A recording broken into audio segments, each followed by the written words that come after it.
Beshem ha'ab wehaben weruah hakodes Elohe Echad. Dalam nama Bapa, Putra, dan Roh Kudus, Tuhan yang Esa. Bapa di sorga, kami memuji dan mengucap syukur kepadamu atas segala perkenanan Tuhan di dalam kehidupan kami. Pemeliharaanmu yang begitu sempurna menyertai kehidupan kami. Kasih setiamu yang senantiasa mengiringi setiap langkah-langkah kami. Perlindunganmu yang senantiasa menaungi kehidupan kami. Kami mengucap syukur dan berterima kasih buat semua yang Tuhan sudah buat dalam kehidupan kami. Karena itu kami ingin menyerahkan seluruh kehidupan kami ini ke dalam tangan-Mu. Bimbing, pimpin, tuntunlah hidup kami ini. Sekarang kami ingin mendengarkan sabda firman-Mu. Karena itu kami ingin menaklukkan pikiran, hati, dan diri kami ke dalam kebenaran firman-Mu yang memiliki kedaulatan di dalam kehidupan kami. Biarlah Roh-Mu yang kudus itu menguasai pikiran dan hati kami. Kami menyerahkan semua ini ke dalam tangan-Mu. Biarlah Roh-Mu yang kudus itu memberikan hikmat, marifat, dan berkat sorgawi, mengurapi kami semua, baik hamba-Mu maupun jemaat-Mu yang sedang mendengarkan firman Tuhan ini. Kami mengucap syukur dan berterima kasih. Dalam nama Yesus kami berdoa. Amin. Jemaat yang dikasihi Tuhan, saya ingin merenungkan firman Tuhan yang terambil dari kitab Mazmur pasal 77 ayat 1 sampai ayat 10 saja kita baca. Tapi sesungguhnya pembahasannya sampai ayat 21. Mazmur 77 ayat 1 sampai 10 saya akan bacakan firman Tuhan ini.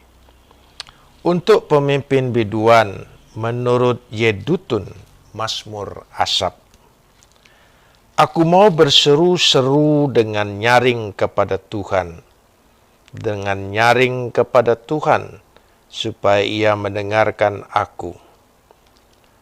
Pada hari kesusahanku aku mencari Tuhan. Malam-malam tanganku terulur dan tidak menjadi lesu.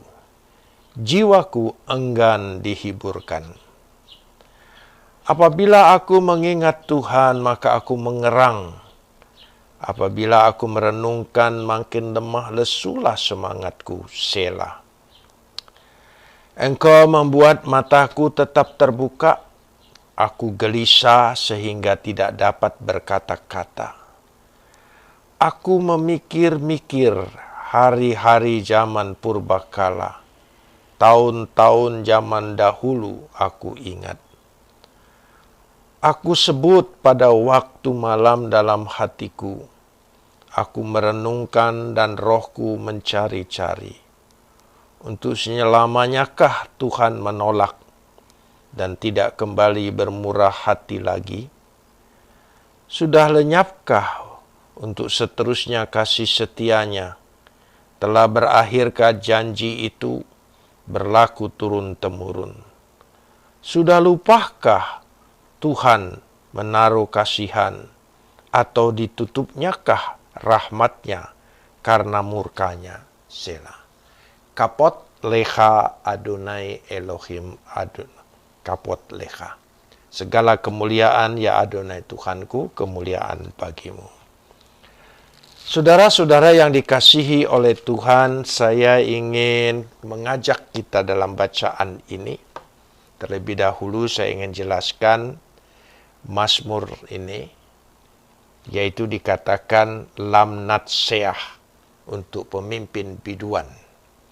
Jadi ada pemimpin biduan menurut Yedutun, atau dalam bahasa aslinya Al-Yeditun. Mazmur Asaf li Asaf Mizmor. Asaf dan Yedutun merupakan pemimpin biduan pada zaman Daud. Tapi Mazmur ini sesungguhnya bukan ditulis pada zaman mereka. Tetapi Mazmur ini sebetulnya adalah keluh kesah yang berulang-ulang, yang dinyanyikan kembali ketika umat Israel mengalami masa-masa yang sulit, baik dalam pembuangan di Babel, maupun mereka ketika mendapat tekanan dari kerajaan Persia. Secara fisik, mereka mengalami tekanan siksaan itu. Penderitaan inilah yang terus-menerus dialami oleh umat Tuhan. Dan Mazmur ini merupakan keluh kesah mereka. Dan nyata sekali di situ, mereka menyanyikan kembali penderitaan ini, mengingatkan kembali. Memang terkadang kala kita lupa, tatkala kita menghadapi penderitaan, tekanan-tekanan, kesusahan, berulang-ulang bahwa Tuhan telah memberikan jalan keluar, pertolongan, kelepasan kepada umatnya. Tetapi ketika kita menghadapi sendiri penderitaan dan kesusahan, kesulitan seperti keadaan kita sekarang ini, maka kita juga lupa. Dan mereka berdoa, tentu saja berdoa di dalam penderitaannya. Ketika mereka berdoa, ayat 2 dan 3 menyatakan, aku mau berseru-seru dengan nyaring kepada Tuhan. Sebetulnya ada kata mengulang di sini. Ya, Koli el Elohim we'etz aga. Pengulangan kata Koli el Elohim dengan nyaring menunjukkan pemazmur ini betul-betul sedang menghadapi tekanan yang berat, ketakutan, goncangan yang berat di dalam dirinya. Sehingga dia berteriak. Jadi kalau ada orang yang betul-betul merasa tertekan dalam hidupnya atau terancam jiwanya, tentu dia akan berteriak, tolong. Begitulah kira-kiranya yang dimaksudkan di sini. Pada hari kesusahanku, aku mencari Tuhan, dikatakan. Beom syarati Adonai darasti. Kata kesusahan syarati pun merujuk juga bahwa memang betul ada tekanan di dalam kehidupan mereka. Sama seperti kita. Dan mungkin juga yang kita kenal, teman dekat, keluarga, dan karena seringnya dan banyaknya, membuat diri kita juga menjadi khawatir, menjadi takut. Kadang-kadang kita berpikir, kapan giliran saya? Mungkin itu terjadi, tekanan seperti itu. Jadi, apalagi dikatakan syarati di sini menunjukkan ada satu penyakit yang menakutkan, yang sangat berbahaya, ya, atau siksaan secara fisik yang nyata. Di dalam doa, acap kali sebagai umat Tuhan belajar juga dari sini. Kita ingin sekali mendapat jawaban. Jalan keluar dan pertolongan, itu tidak salah. Tapi, seringkali kita menginginkan Tuhan itu cepat bertindak. Kita menginginkan keinginan kita. Kita inginkan keinginan Tuhan sama seperti keinginan kita. Tapi ternyata kita merasa seperti hampa. Tidak ada apa-apanya. Karena itu, pemazmur di sini mengingatkan kembali pada ayat 4 sampai ayat 10. Rasa frustrasinya, tekanan terhadap dirinya. Bahkan dia merasa ditinggalkan Tuhan. Seperti Tuhan tidak peduli. Padahal ketika dia mengingat Tuhan, aku mengerang. Ya, kata mengerang. Wehemayah. Lebih tepat, merintih atau berkeluh kesah. Maka dikatakan apabila aku merenung maka makin lemah lesulah rohku itu sendiri. Dia sudah mengadukan kepada Tuhan. Lalu dikatakan pada ayat yang ke-10. Saya ambil ayat 4 dan ayat 10 saja. Sebetulnya panjang keluhannya dari ayat 4 sampai ayat 10. Saudara bisa baca di rumah ini dan bisa melihatnya. Betapa keluh kesahnya. Ya, depresinya, tekanannya. Merasa ditinggalkan oleh Tuhan. Sampai pada ayat 10 puncak dari keluh kesah itu. Sudah lupakah Tuhan menaruh kasihan? Sampai bertanya. Bahkan kita kadang-kadang juga bertanya kan, apa Tuhan masih ada? Apa Tuhan masih peduli? Apa Tuhan masih kuasa? Sama halnya. Sudah lupakah Tuhan menaruh kasihan? Dikatakan di situ. Hasahah Hanot el. Ditutupnyakah rahmatnya? Mungkin karena dia murka. Kita juga sering berpikir seperti itu. Wah, ini murka Tuhan. Sedang melanda kita. Sedang menekan kita. Dan ketika pemazmur ini berdoa dengan keluh kesah, bahkan seolah-olah menyalahkan Tuhan, mengalami goncangan yang amat sangat, saya katakan mungkin ini krisis iman, krisis kepercayaan yang dihadapinya. Tapi di tengah dalam doa itu, ayat 11, satu kunci yang luar biasa. Yaitu semacam ada tekanan di dalam hatinya. Yaitu ada bisikan, ada suara. Ternyata ditimbulkan satu kesadaran bahwa ada kesalahan dalam menilai Tuhan. Jadi ketika berdoa dalam keluh kesah itu dan merasa tidak ada jawaban, putus asa, frustrasi. Tapi karena dia di dalam suasana doa, Tuhan tidak tinggalkan.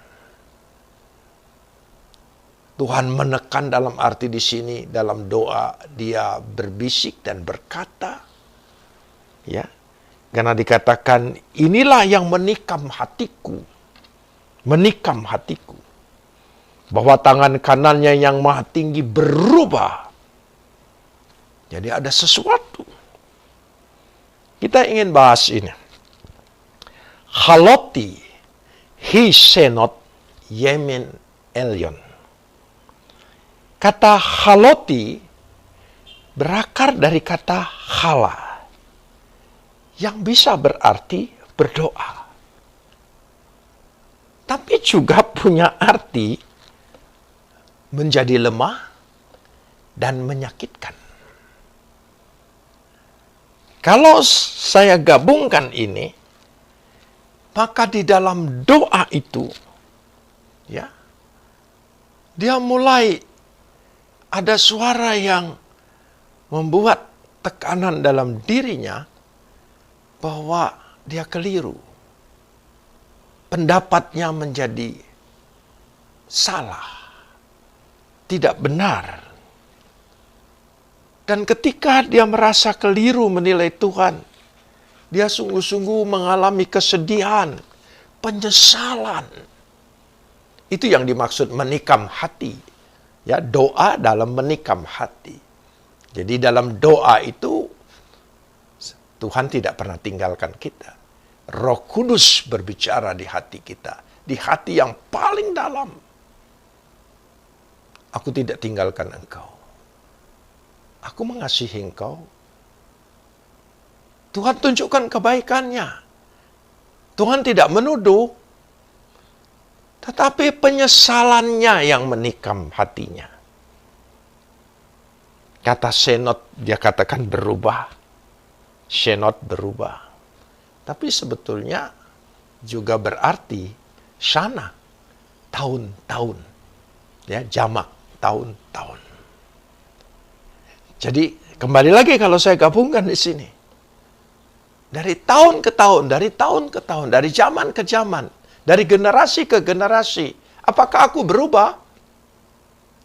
Dan dia disadarkan dalam hatinya. Tuhan tidak pernah berubah. Kasihnya. Yang dia nilai dari ayat 4 sampai ayat 10 seolah-olah Tuhan sudah berubah. Tuhan sudah lupa. Ini suasana dalam doa. Karena itu memakai kata ini bagus sekali. Kata yemin yang berarti tangan kanan. Tapi bisa berarti yaitu hari-hari dalam bentuk jamak. Karena berasal dari kata yom, hari.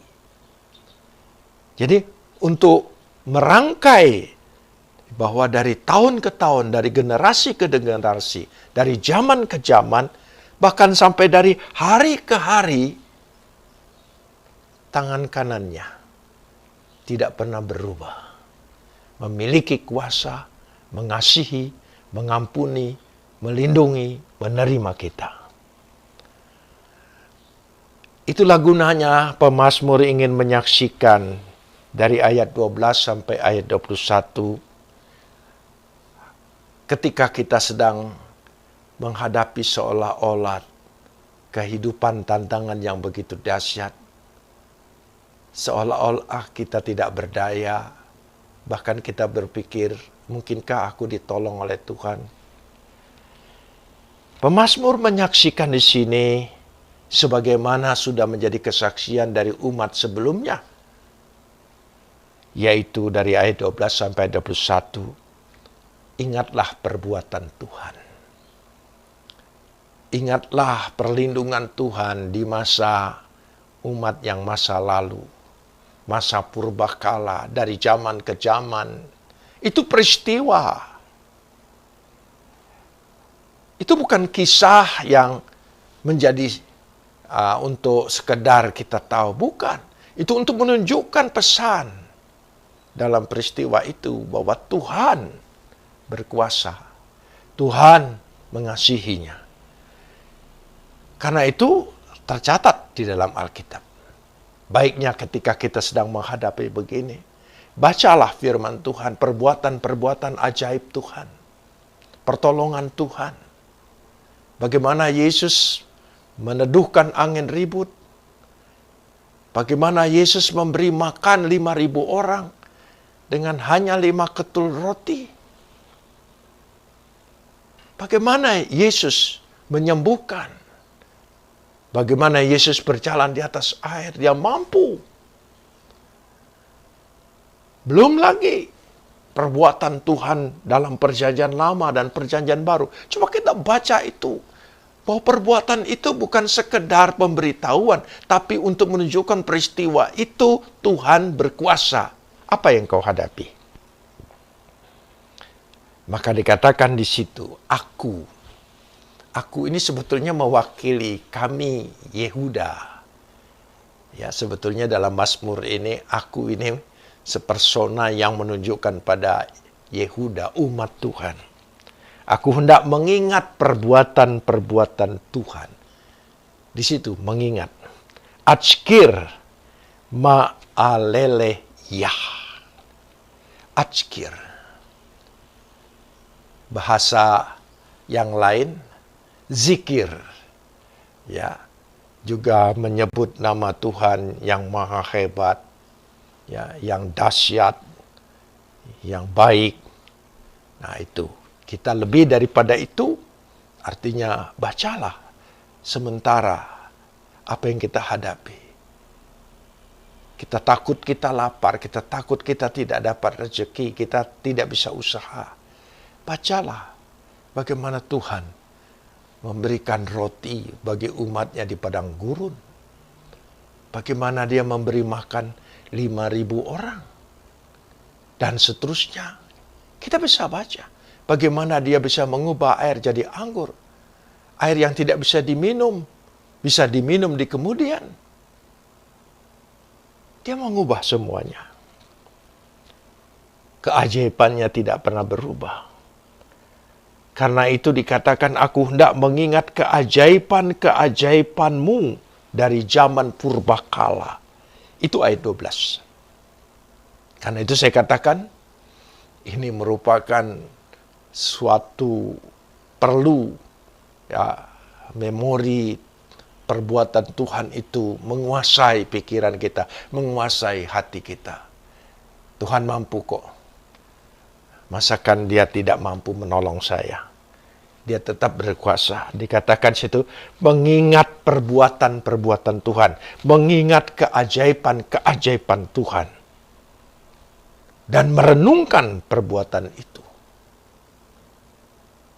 Di situ. Jadi bukan hanya satu perbuatan. Jamak. Bukan hanya satu keajaiban. Tapi jamak keajaiban-keajaiban. Tersedia banyak. Ya. Karenanya dikatakan pada ayat 13, ya saya hanya ingin baca beberapa ayat saja. Aku hendak menyebut-nyebut segala pekerjaanmu. Kita sebut kembali Tuhan di dalam doa. Engkau mampu menyembuhkan orang mati, engkau hidupkan kembali. Engkau mampu lakukan itu. Kita sebut kembali. Di dalam doa, kita bukan ingin mengingatkan Tuhan. Tuhan tidak lupa, tapi mengingatkan diri kita tentang perbuatan-perbuatan Tuhan yang begitu banyak, keajaiban-keajaiban Tuhan yang begitu banyak, yang dia sudah lakukan, yang dia tidak mungkin tidak lakukan dalam diri kita. Karena itu dikatakan, aku hendak menyebut-nyebut segala pekerjaanmu dan merenungkan perbuatan-perbuatan Tuhan. Selain menyebut, mengucapkan, dan merenungkan. Menyelami, mendalami, menghayati bahwa itu bukan dongeng. Itu adalah peristiwa yang terus Tuhan bisa buat. Itu peristiwa perbuatan Tuhan. Dan perbuatan Tuhan tidak terbatas pada zaman. Karena dia tidak terbatas oleh tempat, oleh waktu. Dimensi, ruang, dan waktu tidak membatasi Tuhan. Dia maha segala-galanya. Itu arti merenungkan. Menyelami. Menghayati, mendalami. Ya masa-masa kita selalu lockdown adalah masa waktu kita membaca Alkitab lebih banyak. Kalau Anda jenuh membaca kitab imamat dengan segala aturan-aturannya, coba Anda baca saja apa yang Tuhan buat. Perbuatan-perbuatan Tuhan masih banyak lagi. Dan itu merenungkan kita. Sehingga dikatakan di situ dengan jelas sekali. Ayat yang ke-14. Ya Tuhan, ya, jalanmu adalah kudus. Jalanmu adalah kudus. Artinya, jalan Tuhan itu memang hanya satu. Tidak banyak. Ya. Jalan Tuhan yang kudus itu. Elohim, yaitu Bakodes Darkeha. Ya, Elohim Bakodes Darkeha. Jalanmu yang kudus. Jalanmu itu, maksud yang kudus di sini, ya, selain suci, tapi artinya tidak terselami. Di luar dugaan. Bagaimana cara Tuhan menolong kita? Kita tidak bisa atur caranya. Tuhan punya cara yang lebih ajaib. Di luar dugaan kita. Di luar kekuasaan kita. Dia mampu. Karena itu ayat 14, ya, kalimat yang terakhir menutup demikian. Tuhan manakah yang begitu besar seperti Tuhan kami? Oh, satu pengakuan, kesadaran. Sehingga dilanjutkanlah nanti saudara baca ayat 15 sampai ayat 21. Menunjukkan keperkasaan Tuhan, kehebatan Tuhan. Untuk menjelaskan Tuhan manakah yang begitu besar seperti Tuhan kami. Ya. Mi'ei gadol ke Elohim. Mi'el. El huruf kecil di sini. Ya. Ilah sebetulnya. Ilah manakah? Karena tidak ada Tuhan. Hanya satu Tuhan. Jadi itulah Tuhan manakah yang begitu besar seperti Tuhan kita. Bacalah dalam firman Tuhan, dahsyat, hebat, perkasa, ajaib. Tuhan itulah yang kita andalkan. Karena itu, jemaat Tuhan, tetaplah berpegang teguh kepada Tuhan. Firman Tuhan menjadi berita lebih dari segala berita yang kita dengar. Kalau kita tahu bahaya, Tuhan kasih kesadaran, informasi, hikmat sebelumnya, lalu kita lalui terus.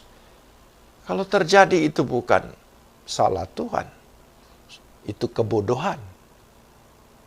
Karena itu dikatakan di situ, Tuhan telah menunjukkan sesuatu, jalannya yang terbaik. Ya, Tuhan manakah yang begitu besar seperti Tuhan kami. Itulah keyakinan kita. Biarlah umat Tuhan dalam renungan firman Tuhan ini menyadari kebergantungan kita kepada Tuhan.